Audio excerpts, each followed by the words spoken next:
My name is Phyllis Harris, and I'm the Executive Director of the LGBT Community Center at Greater Cleveland.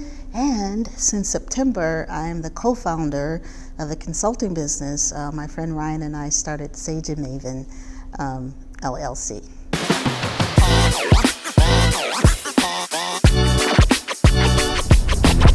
You know, my mom was a teen mom and, was always on our grind and kept me and my brother safe, but always taught us to be kind. She was like a humanitarian, I would call that now, and it's just part of our values, to be kind. She would say things like, if we don't have anything else to give, if we have a loaf of bread, we can give somebody a sandwich. My mom and her really dedication around work, and we have great work ethic in my family, and her hard work in saying that I'm doing this hard work this way so that you don't have to. I really had the opportunity to be around great role models of grown people who were living relatively normal lives. Not necessarily all of them were out, and had to make tough choices about when to or not to be.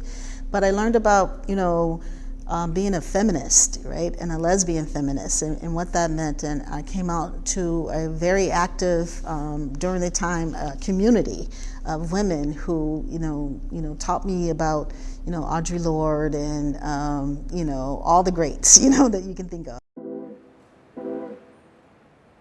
My mother, I'm living my life pretty independent because she raised a strong woman, and she's like, come over. And I go over, I'm thinking I'm doing my, daughterly duty to go see my mama, I go over and she says something like, I want to talk about you, what you're doing, your life. And I must have looked like, what are you talking about? And she goes, I know who you are. She said, you came through my body, and your brother knows, and your granny knows, and we're working on your granny. We need our family systems around support for many things, whether that's financial support, just love and emotional support, to live with, and things like that, given the inequities that have happened in life. And so not all of us can afford the loss, again, that we might occur because we come out, or our families might know, but we are not allowed to talk about it. I love being a woman. I love being a Black woman. I love being a Black lesbian feminist. But it doesn't come without many challenges and many opportunities for oppression to occur. I can tell I'm being considered less. That's part of the key. That's a tool of racism. Because if I am a white man and I bring an issue, and I am a Black woman and I bring an issue, and the people who have power are white men who don't check their implicit bias, my issue is a non-issue. I've been in many situations where I'm not given the consideration of a response to something that I have asked for or request.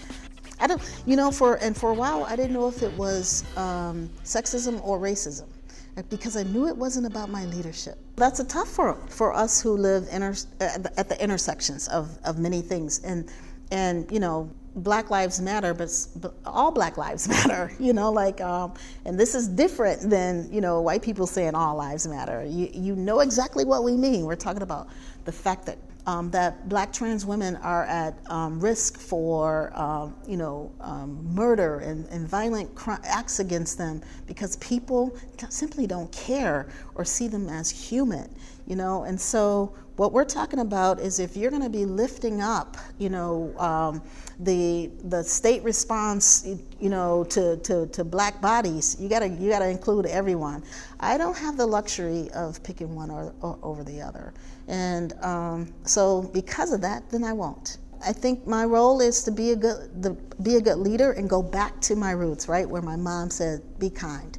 I tell people I'm not nice, but I am kind. We're changing the narrative. And so if I can do that with my children, that's awesome. If I can do it with other people around me, that's awesome. And I believe that people have done it for me, so I'm paying it forward. You're talking to a feminist, down with the patriarchy, and we're all gonna be all right. If you start with Black women, we certainly are.